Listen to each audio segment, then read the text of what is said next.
안녕하세요. 가족의 전당입니다. 지금 이 루이비통을 크로스백 이걸 지금 수리를 하고 있어요. 떨어졌죠. 근데 이제 이렇게 이제 상처가 나고 떨어져 가지고 이 부분을 옆 칸을 다시 만들고 있습니다. 근데 이제 일을 하다가 보니까 어 뭐 어떻게 보면은 모든 일이 그렇지만 포기를 하는 순간 그냥 끝나죠. 그리고 다시 그 일을 안 하게 됩니다. 안 하게 되는데 그냥 포기를 하지 말고 방법을 찾으면 돼요. 요령을 찾고 방법을 찾으면 됩니다. 복원도 마찬가지예요. 많은 사람들이 복원 사업이 어떻게 보면 괜찮다 생각을 하는데 포기를 하면은 그냥 거기 포기하는 순간 끝나는 거죠. 근데 이거 같은 경우에는 어떤 문제점이 있냐면요. 안감이 따로 분리가 안 됩니다. 명품들은 그냥 그 자체를 보존을 하면서 하는 게 가장 좋은 건데 지금 이 주머니는 이걸 지금 겉면 가져가고 떼어낼 수가 없어요. 그러면 이거를 어떻게 해요? 이게 떨어졌는데 지금 여기 끝 마무리도 제가 해놨습니다. 마감을 잘 해놨고 원래 원단 그대로 지금 사용을 하고 있어요. 그래서 주머니를 달아야 되는데 이거를 본드로 붙이자니 붙이면 먹을 거예요. 바느질을 못 하는데 안 되죠.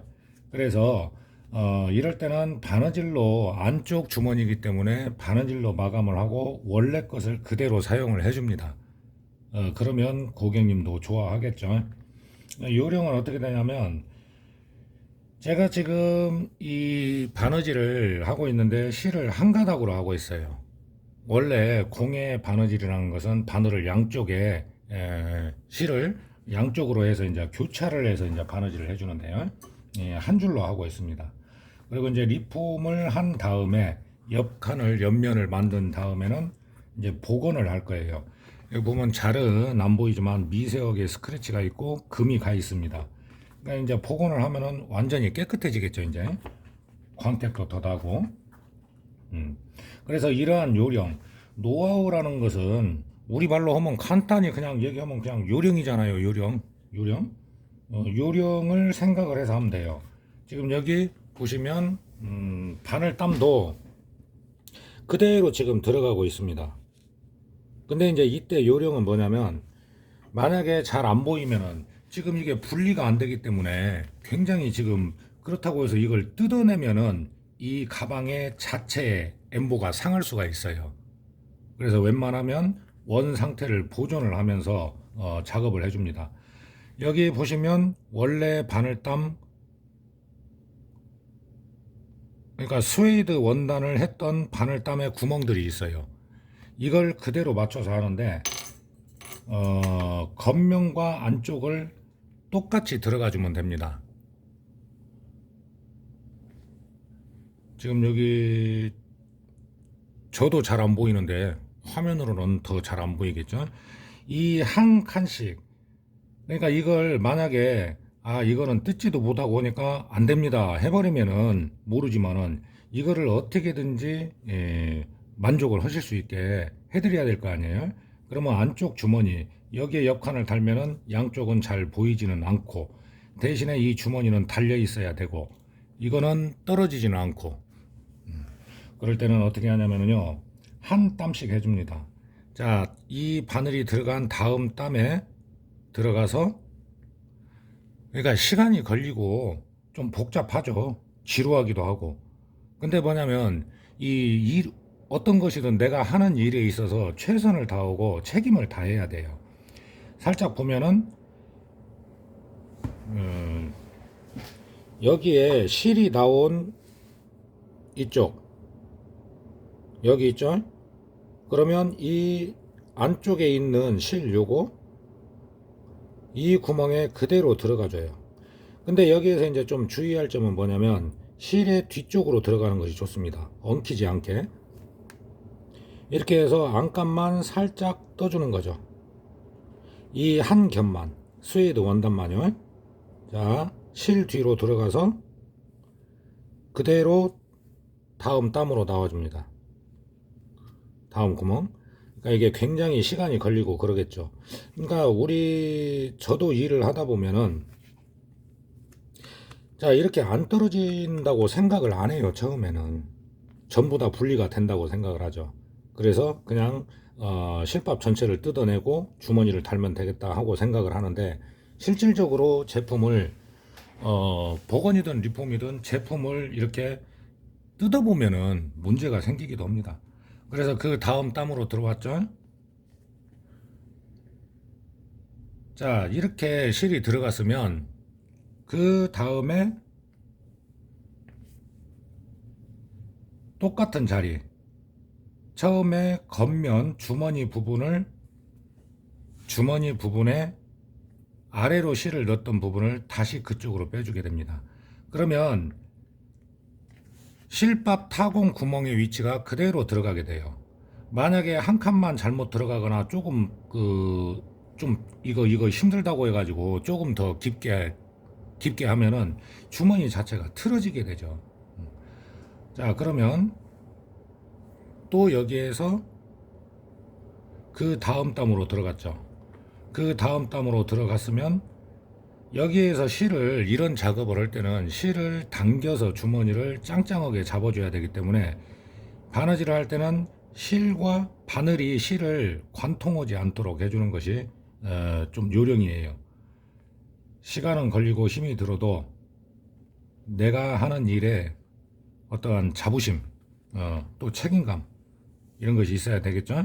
자 여기까지 했으면 그 다음 땀에 실이 나온 부분으로 또 바느질을 해줍니다.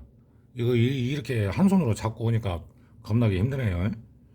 저 혼자 할 때는 그냥 편하게 하는데 자 이 상태에서 이런 상태가 되잖아요. 이렇게 실이 엉켜 있는 것처럼 보이지만은 실의 뒤쪽으로 들어가기 때문에 이렇게 살짝 당겨주면은 자리를 잡습니다. 실을 살짝 당겨주면은 그렇죠? 그러니까 한 땀이나 두 땀 이렇게 정성스럽게 해야 돼요. 자 다시 한번요. 이 실이 나온 자리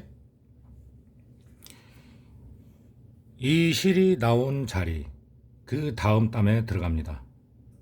그 다음 땀에 넣어주고 보이기는 하시죠? 노하우라는 것이 그냥 어떻게 보면은 제품마다 다르기 때문에 뭐 이 가방은 이렇고 저 가방은 저렇고 염색도 마찬가지예요. 무조건 염색을 똑같은 방법으로 모든 가죽을 하는 게 아닙니다.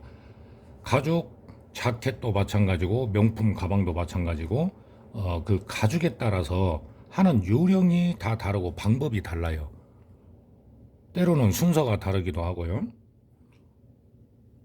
복원 사업을 하는 데 있어서 뭐 가죽의 뭐 역사를 알 거예요.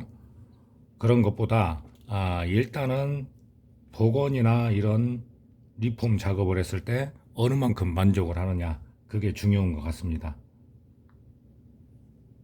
자 다음 땀으로 들어갔죠. 다음 땀으로 들어가서 바늘이 들어가서 나오면 아래 실에 웬만하면 바늘이 실을 통과하지 않게 그래서 다음 땀으로 들어가줍니다. 그러니까 촘촘하니까 좀 힘들죠. 처음에 미싱으로 했기 때문에. 근데 장인 정신으로 이렇게 해줘야 돼요. 그리고 또 그 위로 들어갈 때도 마찬가지로 실의 뒤쪽으로 해서 이렇게 잡아줍니다. 지금 두 땀 정도가 들어갔죠. 그럼 실을 살짝 당기면 이렇게 자리를 잡습니다. 자리를 잡고 자, 이 부분 자 중간에 하나가 올라왔다 이거죠.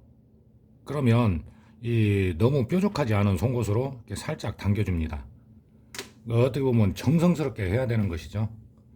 아무리 안 보이는 부분이라도 이렇게 좀 꼼꼼하게 해주는 게 좋아요. 자 다음 땀으로 들어가서 이제 실이 나왔다 이거죠. 그러면 아랫부분에 실이 들어간 부분, 이 부분에 바늘을 살짝만, 스웨이드 원단만 지나갈 수 있게, 안에 이제 보강제까지 안 들어가고요. 이렇게 해주고, 실이 나왔죠? 나왔으면은 그 다음 땀 실의 뒤쪽으로 엉키지 않게 이렇게 해서 한 땀이나 두 땀을 한 다음에 살짝 실을 당겨주면 자리를 잡습니다. 이렇게. 그러면 틀어지지 않고 반듯이 나가겠죠. 이런 식으로 해서 이렇게 이제 복잡하거나 뭐 본드를 붙여도 아무 의미가 없고 이거를 분리가 안 돼서 뜯을 수가 없는 상황에서의 작업을 해줄 때, 이럴 때는 실을 한 가닥으로 해서 이렇게 해주는 것도 좋은 방법이고요. 가죽 공예를 해서 제품을 판매를 하시는 분들도 많이 있는데 AS라는 것이 있잖아요. 이 주머니가 떨어졌다고 해서 AS는 해줘야 되겠는데 이 주머니 하나 때문에, 예를 들어서 내가 만든 제품이 이 주머니 하나 때문에 그걸 다시 만들어야 된다. 그게 좀 안 좋을 수도 있죠. 왜냐면은 이미 만든 제품 그거를 분리를 할 수가 없잖아요. 이럴 때는 이런 요령으로 해서 바느질을 해주게 되면은 뭐 떨어질 일도 없고요. 튼튼하게 바느질이 됩니다. 중요한 것은 들어간 자리, 바늘이 들어간 자리, 그 자리에서 또 아래쪽에 바늘이 나온 자리, 그 자리로 해서 바늘 땀, 그 다음 땀으로 나와 주고요. 그리고 신경 써야 될 부분은 실이 엉키지 않게 나온 실의 뒤쪽으로 넣어서 자연스럽게 이렇게 바느질이 되게 해주시면 돼요. 제가 이제 이게 완성이 되면은 고객님도 만족을 하실 것 같습니다. 지금 이렇게 이제 탈색이 되고 이런 부분들도 있는데 여기 보면은 조금 떨어졌어요. 떨어졌는데 이런 부분도 염려 안 하셔도 됩니다. 보고는 이런 걸 하는 것이 기술이니까요. 자, 이렇게 바느질을 실을 양쪽을 하지 않고 어떤 그 작업에 불편함이 있을 때, 이럴 때도 이런 요령을 알아두셨다가 그 수리를 하거나 제품을 만들 때 하시면은 도움이 되실 것 같습니다.